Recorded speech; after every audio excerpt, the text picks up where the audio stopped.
My name is Philip Harrelson. I'd like to welcome you back again to the Barnabas study and maybe explain a little bit about why the scenery is a little different. I am downstairs. Just over to my left is a spiral staircase that goes upstairs to where that most of the videos are shot, or during COVID I would back there, right over there is another set of bookshelves that was kind of the backdrop. But I didn't want to, I'm doing this deal on Bible study methods, and so today I'm going to talk to you about some of the tools that are helpful for Bible study methods. And so behind me I have a standing desk, and I hope the glare is not too much off the screen.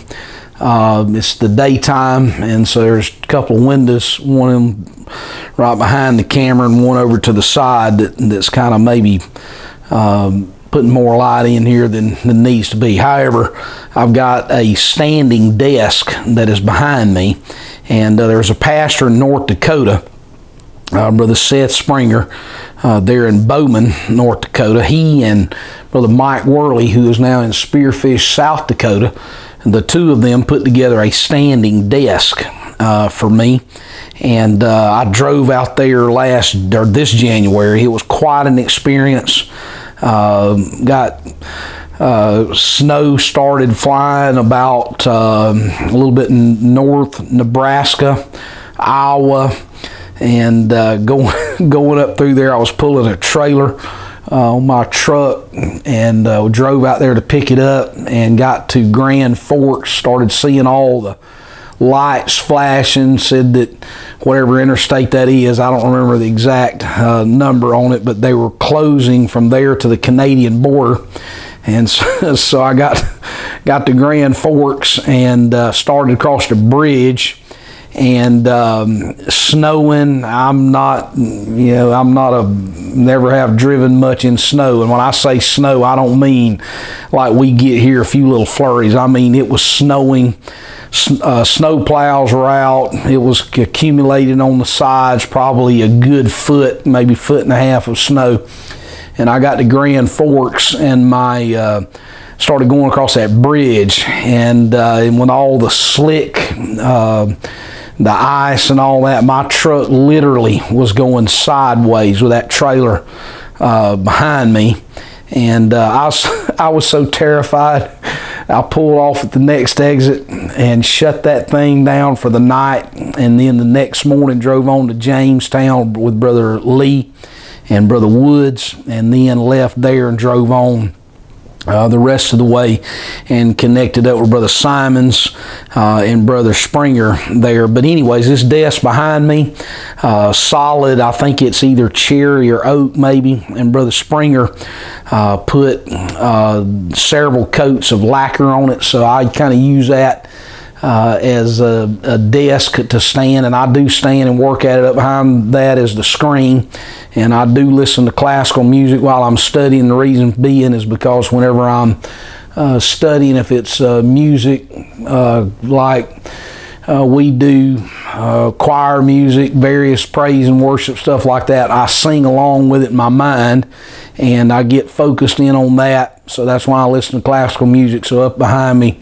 I think the screen is all classical, Portland, on the iHeart Radio app, and so I listen to that. But the reason I'm down here on the ground floor is this desk that Brother Springer built.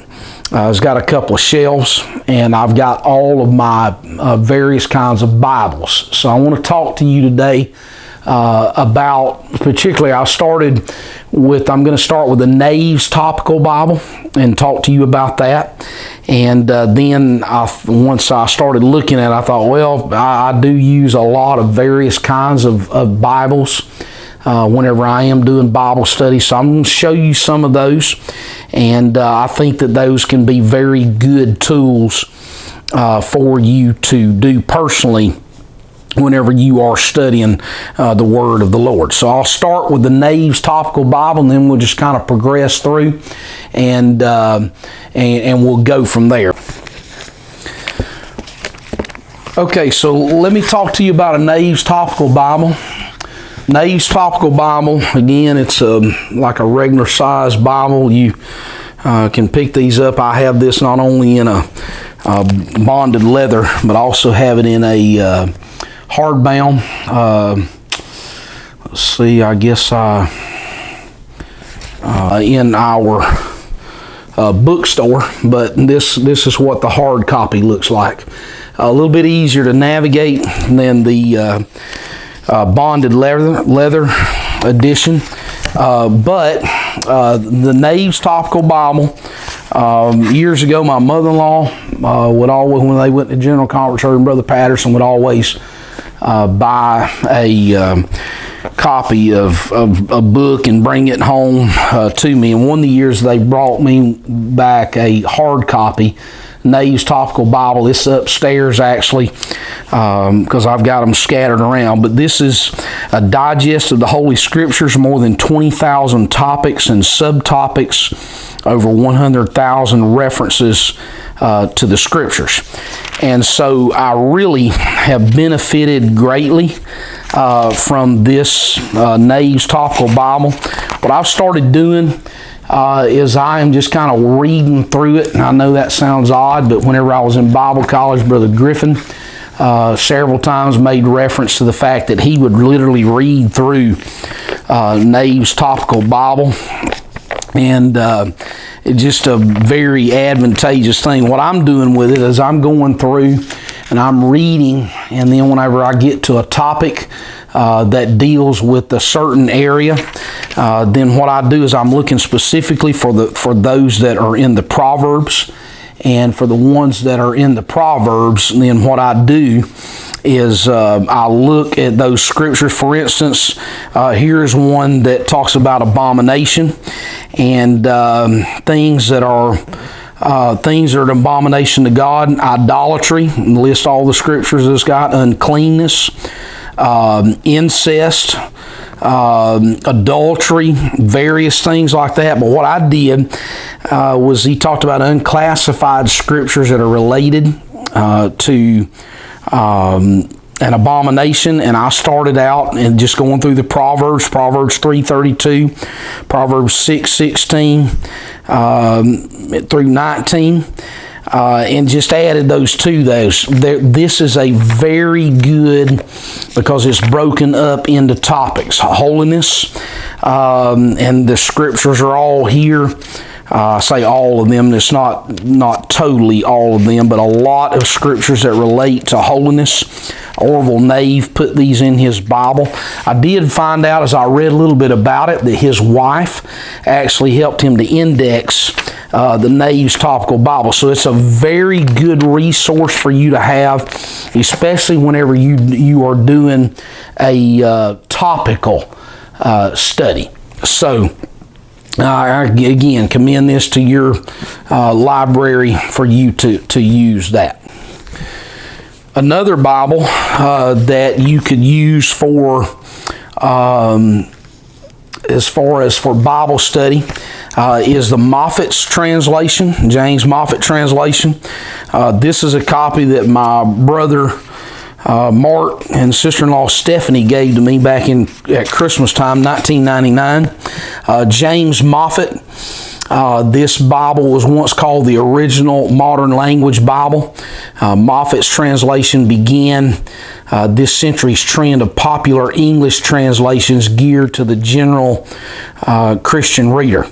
It's kind of an unofficial translation, and there are times where there's been somewhat people kind of mock it and laugh at it and so forth. But I have benefited over the years of reading through, and one thing that I did in a number of my Bibles is I added in some ribbons, and I got a blue, red, gold, and the black one. Well, none of these were original, and what I did was I just made them to add to. You can see it kind of right there that I added the ribbons to this, but this has been a very good addition to my library, and I would recommend that for a Bible study. This right here is the Amplified Bible. Really kind of hardwired and geared, 1958. The Lockman Foundation, very, very popular among Pentecostals and Charismatics. And what it does is that when it says it amplifies, that's literally the way that it works, because you'll have, whenever there's a scripture that comes out, what it will have is it will have brackets where there are words that have been added to that, that sort of adds, I guess you'd say, things as far as more understanding. For instance, you see in Ezekiel chapter 3 verse 14, so the Spirit lifted me up and took me away, the brackets in the vision, and I went in bitterness, and the brackets say of discouragement, in the heat of my spirit, and the hand of the Lord was strong upon me. Now you can get this in the electronic version as well. I've got this in Logos, and there's times where I import verses into Bible studies, but the Amplified Bible would be something that I think would be useful for you for personal Bible study. Here is another Bible. This is the J.B. Phillips translation of the New Testament, and I wrote this in the front of this one in one of Elizabeth Elliot's books. She mentioned that she had a hardbound J.B. Phillips translation like this one, and she wrote that for a number of years that she would diligently read through it, and in addition, she would write notes in it. After a number of years, it was a highly valued possession of hers, and I have forgotten how it happened, but she said that she lost it, much to her great sorrow. She lost that, but I'll tell you what I did with the J.B. Phillips translation was a few years ago, just kind of as a devotional part, I went to the pastoral epistles, 1st, 2nd Timothy, and Titus, and I copied the J.B. Phillips translation into a separate journal that I had. In fact, I did it with the King James, I did it with the New American Standard, I did it with the Weymouth translation, and also with the J.B. Phillips, and just copied it out and wrote that there. I'm going to read 2 Timothy 4 to you, and you'll kind of get an idea. And here's what he says: I solemnly charge you, Timothy, in the presence of God and of Jesus Christ, or of Christ Jesus, who will judge the living and the dead by his appearing and his kingdom, to preach the word. Never lose your sense of urgency, in season or out of season. Reprove, correct, and encourage, using the utmost patience in your teaching. For the time is coming when men will not tolerate wholesome teaching. They will want something to tickle their own fancies, and they will collect teachers who will speak what they want to hear. They will no longer listen to the truth, but will wander off after man-made myths. For yourself, keep your mind sane and balanced, meeting whatever suffering this may involve. Go on steadily preaching the gospel, and carry out to the full the commission that God gave you. And so again, I would encourage you to add a J.B. Phillips New Testament translation to your personal library.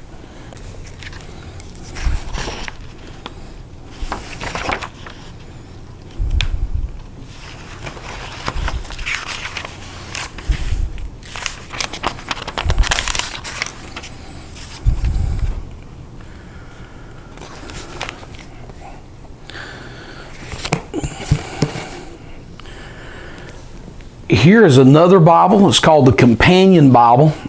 This was a book that was given to me by a good friend of mine, Brother Brian Abernathy. He is currently the Global Missions Promotional Director, and he gave this to me back in 2014.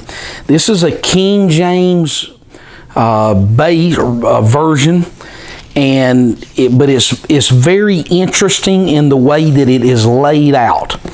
And I guess the easiest way maybe to say is it has a lot of additional notes that's been tracked down from various sources. Some of that has been from Jewish tradition. Some of that's from the Talmud, various places like that. But he works in a way with, for instance, in 1 Samuel chapter 16 and 17, what he does is he kind of outlines the Bible. And what he does here in chapter 17, verses 1 through 27, he talks about how that David is opposed by Saul. Then he talks about even in the middle of that, there was a war that was going on with the Philistines. And what he does is he works with these words and kind of, it's almost like it's an outline, except it's not an outline. I don't know if that makes sense or not. But it's really just some very good additional material that you may or may not be aware of. And it's just a good source for you to be able to work with as you do just personal Bible study. So I would recommend the Companion Bible that's published by Kriegel. Here is another Bible, and it's kind of been over the years, I think, some people have kind of laughed at it as we've gotten along. Now, whenever I first started preaching, everybody wanted one of these. But this is the Dake's Annotated Reference Bible. Now, this is a hard back version of it. I've got a leather-bound version that Brother Rochelle gave to me when I graduated from TBC. And the reason that I wanted a Dake's Bible is because Brother A.B. Keating, that was sort of his bread and butter. He had a Dake's Bible that he would bring to class. That Bible was literally about to fall apart. And Brother Keating was very good at using his Dake's study Bible. But I guess the criticism that people have is, for instance, when you look at the notes that are here. Now, I like this kind of stuff, but he talks about the 12-fold innocence that's declared. That's from Job 31 and verse 1. Another one of the notes there for chapter 31 is the fourfold denial of fraud, the 12-fold denial of inhumanity, the fourfold denial of covetousness. And so what Date does, and interestingly enough, Date was an old Assembly of God preacher, and to my understanding, before his conversion, almost completely illiterate. And he worked diligently about being able to learn how to read.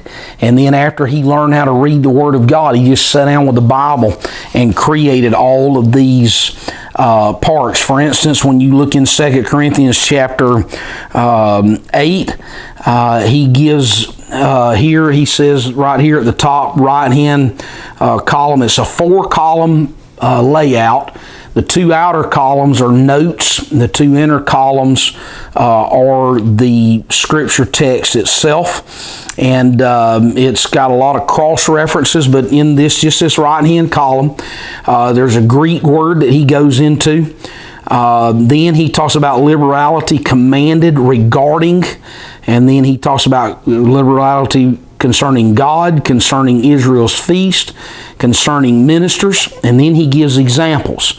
Number 1, Pharaoh, the Israelites, David, Barzillai, the Israelites, Solomon, the Queen of Sheba, the Magi, the Centurion, the Good Samaritan, and so forth. So these are other things that this Bible right here that sometimes, now the print is tiny and I didn't realize it, but I've laid my glasses on my desk over there, so I'm having trouble reading this. That's the only drawback. The font is very small, although I do have over in this section over here is where I've got all my leather Bibles at. I do have a large print Dake's Bible, and it's much larger than this.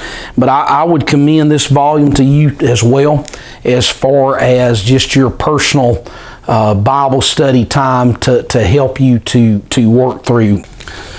Another tool that I think is helpful for our personal Bible study time is our study Bibles. Now, before I go into the area of study Bibles, you have to be careful with the kinds of study Bibles that you rely on, because a study Bible generally is either going to be written by a person, the notes in there are going to be from that person, or it's going to come from a line of thinking. Now, the Bibles I'm about to talk to you, I don't necessarily recommend them. I've got them, but I read them certainly with a filter.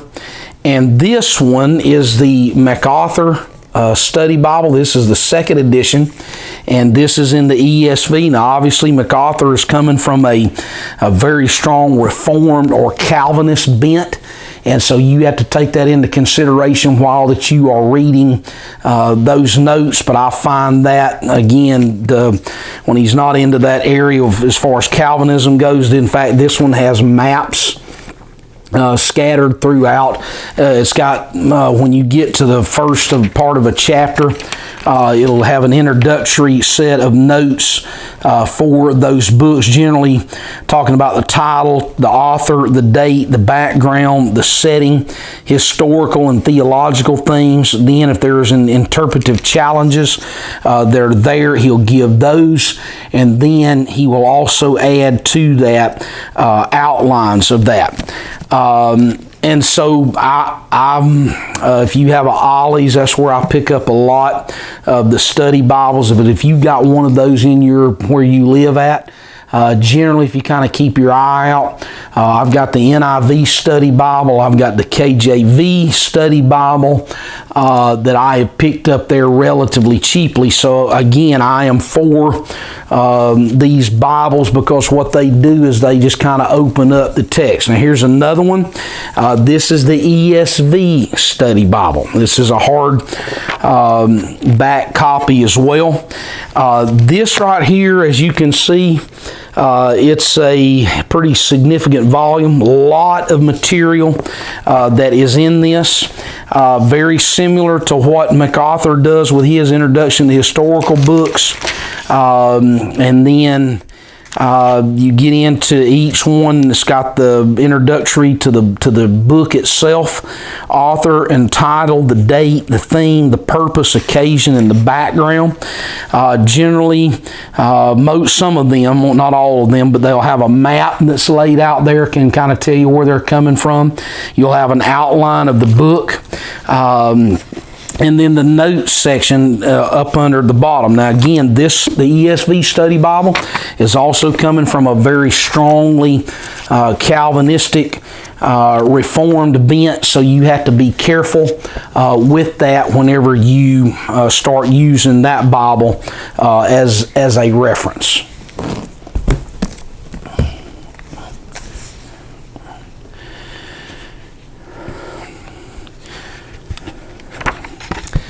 Here's another study Bible. This one is this is called the HCSB, which is a Holman Christian Standard Bible. It has now been dropped to just the Christian Standard Bible. And I bought this this study Bible back in 2012, and I guess at the time I bought it from Lifeway when the Lifeway stores were still open.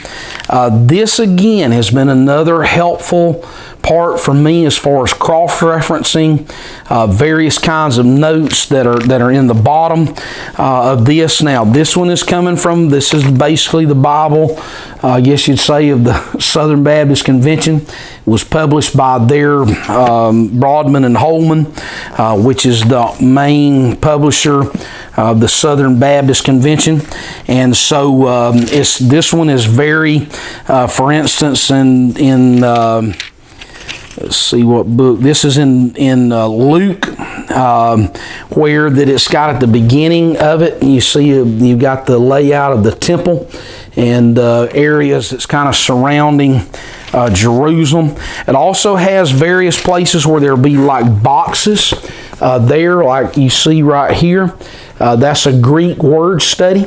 And again, this is just a very valuable tool to have at hand. There are a number of articles that are in here. This one is called The Significance of the Dead Sea Scrolls, written by Peter W. Flint.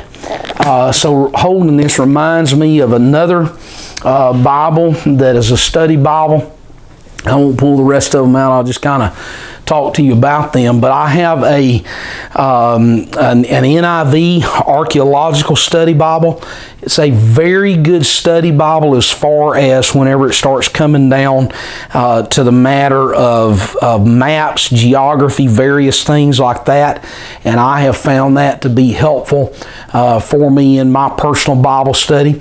Another study Bible is the Charles Ryrie study Bible. Charles Ryrie, very attached to the Dallas Theological Seminary for quite a number of years, which means that Bible has very strong dispensational leanings in it. It was one of the earlier study Bibles. I bought one of those whenever I moved to Houston in 1990.